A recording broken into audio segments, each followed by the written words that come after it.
अस्सलाम वालेकुम व्यूअर्स, मैं हूं समीना पाशा। उम्मीद है आप लोग खैरियत से होंगे। हाँ जी, क्या हाल चाल है? ठीक ठाक हैं? तबीयतें ठीक हैं? मूड ठीक हो गए? यहाँ पे भी ख़राब ही है। मैं इसलिए ये बात कर रही हूँ क्योंकि बहुत से लोग जो हैं वो दुखी बैठे होंगे आज, बड़ी तकलीफ़ में, क्योंकि इंडिया पाकिस्तान का वर्ल्ड कप का एक और मैच। और अच्छा, बहुत सारे लोग ऐसे हैं जो जनरली अब क्रिकेट देखना छोड़ चुके हैं या उस तरह बैठ के बाकायदा नहीं देखते, चलते फिरते कोई नज़र रख लेते हैं। तो इसलिए अब बहुत ज़्यादा लोग तो वैसे ही कट ऑफ हुए पड़े थे, और ख़ास तौर पर पिछले 1-2 सालों में जो सूरत हाल है टीम की परफॉर्मेंस की, और जो ओवरऑल भी एक वैसे सूरत हाल है पाकिस्तान की, तो उसकी वजह से वैसे ही डिसअपॉइंटमेंट की वजह से लोग कम ही मैच की तरफ रुझान करते हैं। और इंडिया पाकिस्तान का मैच फिर भी एक ऐसा मुकाबला होता है कि फिर भी बंदा ना चाहते हुए भी देखने बैठ ही जाता है कि चलो देख ही लेते हैं कि शायद कोई मौजज़ा ही हो जाए। लेकिन वैसे ऑनेस्टली मैं आपको बताऊं तो मैं अब वैसे कहूँगी तो लगेगा कि पता नहीं, मैं चूँकि मैच के बाद तो आप कुछ भी कह सकते हैं कि मैं यही सोच रहा था, तो मैं वैसे यही सोच रही थी। मुझे बिल्कुल भी उम्मीद नहीं थी कि ये इंडिया से जीतेंगे। अगर जीते भी तो ये कोई तुक्का और कोई टुल्ला ही होगा, और तुक्का टुल्ला जो है वो कितनी देर काम करते हैं। तो आपको अपनी स्ट्रेंथ पे खेलना होता है। असल बात ये कि आप अपना स्टैंडर्ड बेहतर करें, आप अपनी क्लास बनाएं, तुक्के और टुल्लों के ऊपर ना रहें कि चलो जी कोई एक बंदा चल गया तो बात बन जाएगी। इस तरह की जीतों का कोई फ़ायदा नहीं हुआ करता। आपकी टीम कमज़ोर है, आपको ये बात मालूम है। आपकी टीम की प्रॉपर प्रोफेशनल ट्रेनिंग नहीं है, आपको ये बात मालूम है। आपकी टीम और आपकी पूरी बोर्ड की मैनेजमेंट सियासत का शिकार है, अकरबा परवरी का शिकार है, आपको ये बात मालूम है। और इसके बावजूद भी आप ये उम्मीद लगा कर बैठे हैं कि शायद कोई दुआएं काम कर जाएं, तो फिर ऐसा नहीं होता। असल बात यह है कि अगर आप टीम परफॉर्मेंस के हवाले से बात करें, तकलीफ़ तो सबको होती है कि चूँकि आप ज़ाहिर एक इमोशनली अटैच्ड होते हैं कि जी हमारी टीम जीत जाए। लेकिन अगर मेरिट के ऊपर आप देखें तो मैं तो जब बहुत क्रिकेट देखा करती थी, बहुत फॉलो किया करती थी, तो आपके पास पूरी एक टीम प्लान के साथ मौजूद होती थी कि ये आपके प्रोफेशनल ओपनर हैं जो कि बने ही ओपनिंग के लिए, उनकी स्किल ओपनिंग वाली है। फिर आपका अगर वन डाउन बैट्समैन है, आपका मिडल ऑर्डर है, तो वो उसी हिसाब से ट्रेंड है। उसकी शॉट सिलेक्शन, उसकी टेम्परामेंट, उसकी ओवरऑल जो पूरी मेंटल स्ट्रेंथ है वो उसी हिसाब से है, उसका जो टेम्पो है खेलने का। और फिर आपका बीच में जो आता है एक हार्ड हिटर या ऑलराउंडर टाइप बंदा, जो बहुत अच्छे अच्छे पाकिस्तान ने देखे हैं, जिसमें अब्दुल रज़ाक नंबर 1 मुझे लगते हैं हमेशा। नहीं, पहले तो इमरान खान थे, लेकिन मैं उस दौर में वैसे नहीं देखती थी क्रिकेट, क्योंकि मैं थी नहीं उस दौर में जब इमरान खान खेला करते थे। 92 का वर्ल्ड कप मुझे याद है, मेमोरीज़ में इतना कि जी हम जीते हैं, लेकिन उस तरह से मुझे नहीं याद कि हम बैठ के कोई मैच मैंने देखा था या इस तरह। तो खैर, कहने का मकसद ये कि हम देखा करते थे कि वसीम अकरम खेल रहे हैं, अब्दुल रज़ाक खेल रहे हैं, अज़हर महमूद भी अच्छा खेला करते थे एक टाइम पे, और उसके बाद फिर शाहिद आफरीदी भी चले कभी ओपनर आके, और कभी फिर 5वीं 6वीं पोजीशन पे भी वो अच्छा, कहीं क्लोज होता था मैच तो 2-4 शॉट्स लगा के थोड़ा करीब कर देते थे। तो ये आपके पास हमेशा कोई ऑप्शन होता था। या विकेट कीपर आपका थोड़ा हार्ड हिटर होता थे तो वो आ जाते थे। कामरान तो ज़्यादातर वैसे कामरान अकमल ओपनिंग में रहे, लेकिन जो कुछ और आपके विकेट कीपर बैट्समैन हैं, अगर वो 5वें 6ठे नंबर पे आके कुछ थोड़ी सी हार्ड हिटिंग कर लेते हैं। अब प्रॉब्लम क्या आ गया, पाकिस्तान के पास ऐसा लगता है कि हिटर है ही नहीं कोई सिरे से। अगर आप, मैं एक लम्हे के लिए सोचूं कि जी कौन सा बंदा है जो छक्के मारने वाला है, तो आपके जहन में नहीं आता। बाबर आजम की बिल्कुल क्लास है, वर्ल्ड क्लास बैट्समैन है, ओके, लेकिन आपके पास छक्का मारने वाला कौन सा प्लेयर है? आपके पास हिट करने वाला बाउंड्री को कौन सा प्लेयर है? तो अब आपके जो प्लेयर्स हैं उनमें आप ये उनके ऊपर ट्रस्ट नहीं कर सकते कि ये तो है ही हार्ड हिटर है भाई, इसने आके छक्के ही मारने हैं। तो अब वो हमें प्लेयर हार्ड हिटर नहीं नज़र आते, और टीम जो है आपकी वो ओवरऑल भी वैसे भी स्ट्रगल कर रही है। प्रोफेशनल और स्किल्ड क्रिकेटर्स आपके पास कम है, और फिर उसके बाद बाकी टीमों की आप तैयारी देखें, उनका प्रोफेशनलिज्म देखें, और उनकी पीछे जो एक पूरी खेप देखें, और फिर वहाँ पे इस कदर इस तरह की बेवकूफ़ाना हद तक पॉलिटिक्स नहीं होती कि उसमें आप गेम का ही कबाड़ा कर दें। होती हर जगह होती होगी, लेकिन इस कदर नहीं होती कि गेम ही आप बर्बाद करके रख दें। हमारे मुल्क में तो ये अजीब तमाशा ही है ना, मतलब मजाक है। तो बहरहाल आपकी टीम अच्छी नहीं थी, आप अच्छा नहीं खेले, आप हार गए। अब अपने आप को ज़रा नॉर्मलाइज़ करें, और इस पूरे मैच में जो एक सबसे तवज्जो तलब बात रही, अब उसकी तरफ आ जाएं। जो कि पाकिस्तान तहरीक इंसाफ के लिए तो मैच बना गई है। अगर आप मैच हारे भी हैं तो मेरा ख्याल है PTI वाले फिर भी इस बात के ऊपर आज खुश ज़रूर हैं कि मैच में कुछ ऐसा अलग ज़रूर हो गया कि जिसने उनके अंदर खुशी भर दी दिल से। और वो ये था जनाब, एक कमाल का आइडिया जिसका भी था, PTI सोशल मीडिया का था या ओवरसीज़ का था, बहरहाल एक ज़बरदस्त आइडिया था कि इंडिया पाकिस्तान का वो मैच जिसमें आपको पता है कि ये इतना इम्पॉर्टेंट मैच है, हाई वोल्टेज टाकरा है और पूरा वर्ल्ड इसको देख रहा है, इसकी नज़रें, सबकी नज़रें इस मैच के ऊपर होंगी।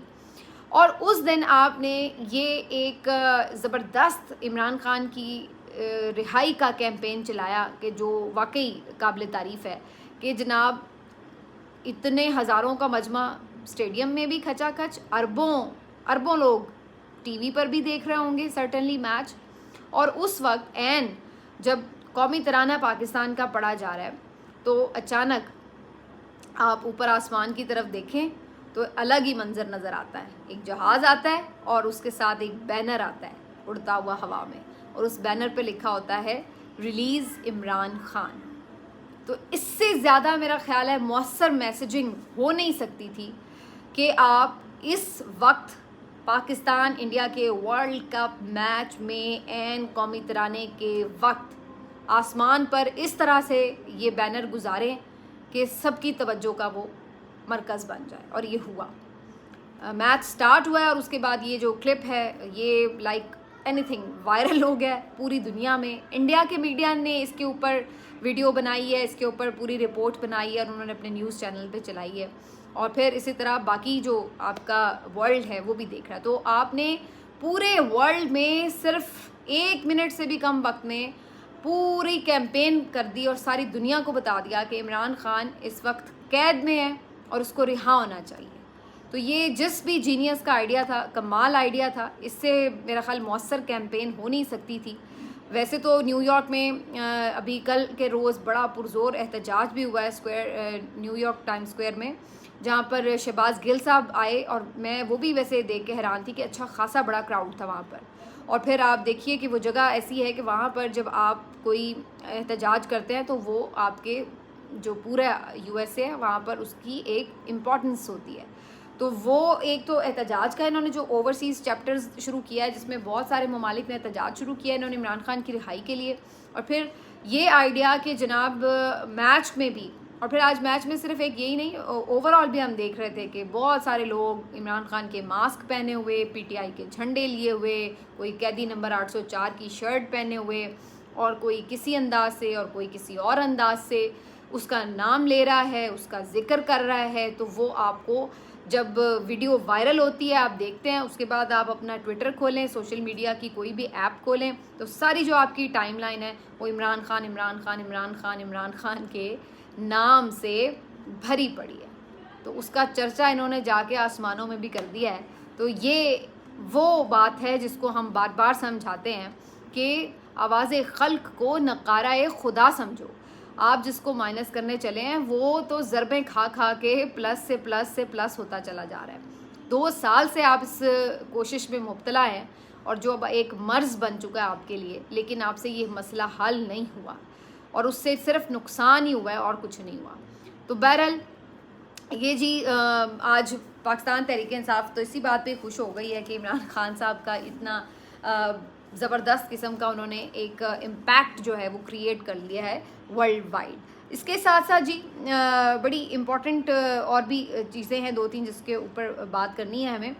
एक तो हम देख रहे हैं कि जनाब जो मैं फायरवॉल का भी आपको बता रही थी उसमें भी ये हुआ है कि बहुत से लोग इस चक्कर में ये चेक करने के लिए कि क्या वाकई इमरान खान के नाम पर फ़िल्टर लग रहा है, वो जो बंदा उठता है उठ के इमरान खान के नाम का एक मैसेज डाल देता है और फिर वो यही चेक करता रहता है कि ये सबको नज़र आ रहा है या नहीं, सारे मैसेज करके बताओ। तो एक अलहदा ही मेला ट्विटर पे जो है ना वो इस वक्त लगा हुआ है, जबकि मैं इसके ऊपर आपको काफ़ी तफसील से बता चुकी हूँ कि फ़िलहाल ऐसा कुछ है नहीं। अब ये सारी चीज़ों के साथ साथ एक बड़ी इम्पॉर्टेंट डिस्कशन हो रही थी इमरान खान साहब की रिहाई के हवाले से, और इस इम्पॉर्टेंट डिस्कशन में अलीमा खान साहिबा ने बड़ी इम्पॉर्टेंट एक बात की है और बड़े पते की बात की है। अलीमा खान साहिबा का ये क्लिप बड़ा वायरल हुआ है कि जिसमें वो ये कह रही हैं कि हमारे बहुत सारे लीडर, अलीमा खान ये कह रही हैं कि हमारे बहुत सारे लीडर जो हैं वो ये बात करते हैं कि जी हम तैयार हैं एहतजाज के लिए भी और बाहर भी निकलेंगे, लॉन्ग मार्च के लिए, धरना जो कुछ भी है, लेकिन वो कॉल इमरान खान देगा और फिर हम निकलेंगे। तो अलीमा खान साहिबा ने बड़ा कैटेगोरिकली ये बताया है कि जनाब अगर आप ये इंतज़ार कर रहे हैं कि इमरान खान अपनी रिहाई के लिए आपको कॉल देगा तो ये आप फिर बात भूल जाएं। इमरान खान अपने लिए, अपने मकसद के लिए आपको कभी कॉल नहीं देगा। आपको वो जब भी उसने बाहर निकाला, लोगों को लॉन्ग मार्च किए, ये वो खुद लीड कर रहा था, तो वो उसके ज़ाती मकसद के लिए वो नहीं कर रहा था। तो वो आपको अपने ज़ाती मकसद के लिए, अपनी ज़ात के लिए कभी भी ये नहीं कहेगा कि आओ मुझे रिहा करवाने के लिए बाहर निकलो। वैसे ये किसी लीडर के शायर निशान है भी नहीं। तो वो ये कहने लगी कि अगर आप इस बात का इंतज़ार कर रहे हैं तो ये कॉल नहीं आपको आनी है। जो इमरान की रिहाई की बात है वो कॉल के लिए फ़ैसला हमें खुद करना है। वो हम खुद अपने तौर पर ये डिसाइड करेंगे कि हमने इमरान खान के लिए बाहर निकलना है और लोगों को बाहर निकालना है। उसके लिए हमें इमरान से इजाज़त नहीं लेनी, वो हमें इजाज़त नहीं मिलेगी, ना उसकी तरफ से हमें कभी कॉल आएगी। तो ये बात मुझे बहुत हकीकत से करीब तर महसूस होती है। इमरान खान कभी नहीं चाहेंगे कि बाहर निकलें लोग और एक पूरा जंग का समा हो और वो सिर्फ इसलिए हो रहा हो कि जी मुझे बाहर निकालो। तो ये तो बड़ा एक उनकी नज़र में तो ये एक बड़ा छोटा कॉज हो जाएगा। तो वो कॉल के लिए अगर कहेंगे भी, हो सकता है वो कोई इसको इस तरह की कॉल का नाम दें जैसे ये तहरीक तहफ़्फ़ुज़ आईन पाकिस्तान की कॉल है कि जी इलेक्शन कराएं, री इलेक्शन की कोई कॉल है, या हुकूमत से कोई और एक मुतालबा करके कि आप मुस्ताफ़ी हो जाएं, या कोई आइन की बहाली की कॉल है, या मतलब कोई भी उस वक्त का जो जब भी कॉल उन्होंने देनी होगी उस वक्त जो भी इवेंट होगा उसके हवाले से ही एक बनेगी उसकी वजह। लेकिन उसमें ये कहीं नहीं वो कहेगा कि हाँ मुझे बाहर निकालने के लिए लोग बाहर निकल आएँ। तो ये है। अब अल्टीमेटली उससे ज़ाहिर है ये भी इम्पैक्ट एक होगा तो सही, कहीं ना कहीं मुतालबा जो लीडरशिप बाहर होगी उसका तो ये होगा, ऑफ कोर्स होगा, लेकिन ख़ुद इमरान खान का ये नहीं होगा मुतालबा। अब बात यह है कि पीटीआई की लीडरशिप फिर इस पर अब सोचने पे मजबूर ज़रूर होगी कि हमें ख़ुद से इमरान खान की रिहाई की कॉल देनी है या इमरान खान की कॉल का इंतज़ार करना है। मेरा ख़्याल है ये मिल मिला के किसी एक पॉइंट पर बात आ जाएगी और उस एक टाइम पर फिर आपको पीटीआई की लीडरशिप भी और इमरान खान साहब की जो बहनें हैं, जो इमरान खान का वर्कर है और जो इनके पार्लियामेंटेरियन हैं, जो रोपोश हैं, वो सब फिर आपको एक पेज पे उस वक्त नज़र भी आ रहे होंगे अगर ऐसी कोई एक चीज़ डिसाइड हो जाएगी। और मोस्ट प्रोबेबली ऐसी कोई चीज़ होती है तो उसको मुराद सईद लीड कर रहे होंगे। लेकिन अलीमा खान साहिबा ने उस गुफ्तगू में ये ज़रूर बात कही है कि अगर आप लोग इसमें बहुत ताख़ीर करेंगे और हमें ये नज़र आ रहा हो कि अदालतें इन केसेस को फ़ारिग करने के बाद फिर नए केसेस में सज़ाएँ दे रही हैं तो फिर हम यहाँ पे रुकेंगे नहीं, फिर हम खुद अपने तौर पर जाके बैठ जाएंगे। फैमिली वाले, फैमिली मेम्बर्स, आपकी पार्टी जो मर्ज़ी फ़ैसले करती फिरे, लेकिन हम फैमिली के तौर पर ये नहीं करेंगे कि खामोश तमाशाई बने रहें। फिर हम अडयाला के बाहर जाके बैठ जाएंगे। जिसने हमारे साथ आके बैठना है वो बैठे, नहीं बैठना तो ना बैठे, लेकिन हम ये नहीं करेंगे कि फिर हम चुप करके तमाशा देखते रहें और जो चाहे वो हमारे भाई के साथ करते चले जाएं। तो ये इस वक्त एक डिस्कशन जो है वो अंदर छिड़ चुकी है पीटीआई में। अब इसके ऊपर एक लाहेमल क्या बनेगा ये देखना होगा। अल्टीमेटली हो सकता है कि अगर ये कोई, अब बहुत ये लोग बात कर रहे हैं कि अगस्त में शायद कोई लॉन्ग मार्च की बात की जा रही है कि जी लॉन्ग मार्च की कॉल दी जा सकती है अगस्त में, और ये उसी वक्त दी जाएगी कि जब बाकी ये जो पार्टीज़ हैं जिसमें JUIF और जमात इस्लामी वगैरह ये भी ऑन बोर्ड होंगी और ये भी एक पूरा इस अलायंस का हिस्सा बन चुकी होंगी, तो फिर शायद मिल मिला के ये कोई दी जाए जिसमें अगस्त में जाके ये कुछ इस तरह करे। तो ऐसी कोई चीज़ बनती है तो अल्टीमेटली ज़ाहिर है मुतालबात में इमरान खान की रिहाई भी शामिल होगी। और ये देखना पड़ेगा कि जब ज़ाहिर है जब आप लॉन्ग मार्च लेके जाते हैं तो फिर मुज़ाकरात भी होते हैं ना। जो आपकी पावरफुल कॉरिडोर्स हैं, हुकूमत है, वो कहीं ना कहीं एक कोई टीम बनाएगी आपसे मुज़ाकरात करने के लिए, तो फिर उसके सामने आप सारी फिर डिमांड्स रखते हैं तो उसमें से कुछ ना कुछ पूरी तो होंगी फिर। तो ये फिर एक अल्टीमेटली चीज़ बनेगी। लेकिन ये सब उसी वक्त खैर होगा जब आप लॉन्ग मार्च निकालने में और वहाँ पर पहुँचने में कामयाब होते हैं। अगर आपको उससे पहले ही रिस्ट्रिक्ट कर दिया जाता है किसी भी तरह, जो हमने पहले देखा है कि किया गया, 25 मई को किया गया, उसके बाद भी किया गया, तो अगर इस तरह की कोई चीज़ होती है तो फिर सूरत हाल मुख्तलिफ होगी। लेकिन अगर किसी भी तरह ये इतना बंदा निकालने में कामयाब हो जाते हैं कि उसके बाद फिर रियासती मशीनरी आपको रोकने के लिए सामने नहीं आती, तो फिर सूरत हाल यकसर तब्दील होगी। लेकिन ये तो खैर अभी बहुत दूर की बात है, इतनी अर्ली उसके ऊपर जाना या बात करना तो अभी मेरा ख्याल कबल अज़ वक्त है, लेकिन ये सब चीज़ें जो हैं इस वक्त वो अंडर डिस्कशन है। अब मैं आपको 2-3 जल्दी इंपॉर्टेंट खबरें दे दूं। एक तो जनाब असद उमर साहब की तबीयत काफ़ी आज ख़राब हुई, उनसे मुतालिक ये वीडियो भी मैंने देखी जिसमें वो एम्बुलेंस में मौजूद हैं। तबीयत उनकी ठीक तो नहीं इतनी थी, लेकिन वैसे वो ये बता रहे थे कि एम्बुलेंस 1112 वहाँ पे कराची में जो स्टार्ट हुई है उसका उन्होंने जो है वो खिदमात ली हैं, सर्विस ली है और उससे वो काफ़ी सेटिस्फाइड है। तो वो इस तरह करके वीडियो है, लेकिन अल्टीमेटली ये बताया जा रहा है कि उनकी तबीयत ठीक है और अब वो हॉस्पिटलाइज भी हैं, लेकिन अब उनकी तबीयत वैसे ठीक है। एक जो बड़ी इंपॉर्टेंट खबर है जुडिशरी से आई वो आपके साथ शेयर करना चाहती हूँ, वो ये कि जनाब जो मौजूदा चीफ जस्टिस थे लाहौर हाई कोर्ट के शहजाद सलीम साहब, उनको तो आपको मालूम है कि सुप्रीम कोर्ट में ले जाया जा रहा है। तो उसके बाद खबर ये आ रही थी कि जो जस्टिस शुजात खां हैं उनको चीफ जस्टिस बनाया जाएगा, क्योंकि सीनियर मोस्ट वो थे तो ख्याल यही था कि उन्हीं को बनाया जाएगा और ये खबर भी आ रही थी। लेकिन अल्टीमेटली 2 दिन बाद ये बड़ी इंटरेस्टिंग सिचुएशन डेवलप हुई है कि जहाँ पर अब ख़बर ये आ रही है कि जस्टिस आलिया नीलम साहिबा को chief justice Lahore high court के तौर पर कंसिडर किया जा रहा है। उसकी वजह ये बताई जा रही है, पहले तो खैर ख़बर ये आ रही थी कि जनाब ये क्या बात हो गई, जो मौजूदा चीफ जस्टिस है उनके बाद 2 सीनियर मोस्ट जजेस हैं और जस्टिस आलिया नीलम साहिबा तो तीसरे चौथे नंबर पे कहीं आती हैं। आप इतनी नीचे वाली नंबर की से पोजीशन से ले जा के चीफ जस्टिस बना रहे हैं, तो आपका सीनियरिटी का उसूल कहाँ गया? फिर आप क्यों ये बात कहते थे कि जी सीनियर बंदा जो है उसको आपने लेके आना है? तो अब इस पे जो इंटरेस्टिंग बात है वो ये है कि ख़बर ये आ रही है कि जुडिशल कमीशन में जो शुजात साहब हैं जी, जस्टिस शुजात, उनके अगेंस्ट ये ओपिनियन आई कि उनको चीफ जस्टिस ना बनाया जाए। अब उसकी बहुत सारी वजूहत हो सकती हैं और कुछ ये भी लोग कंसिडर कर रहे हैं कि जो जस्टिस आलिया नीलम साहिबा हैं, चूँकि वो ख़ातून भी हैं और काफ़ी एक्टिव भी रही हैं एज जज, तो उनके चीफ जस्टिस बनने से वैसे भी एक अच्छा जो तासुर है वो भी जाएगा, तो लिहाजा उनको जो है वो किया जाए। कुछ लोगों का ये भी ख्याल है कि ये जो 2 जज साहिबान थे सीनियर अदर दैन मौजूदा चीफ जस्टिस, इनके ऊपर ये भी तहफ़्फ़ुज़ात थे कि ये शायद उतने कम्पिटेंट जज नहीं हैं इंतज़ामी तौर पर, तो इसलिए भी इनको चीफ जस्टिस नहीं होना चाहिए।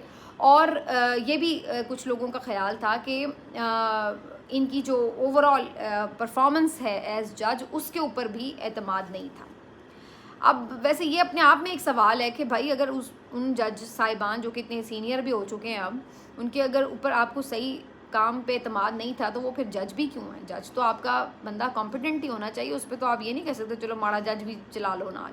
तो ये एक बहुत अजीब लॉजिक है कि अभी तक फिर वो जज हैं ही क्यों भाई, अगर वो ठीक नहीं है।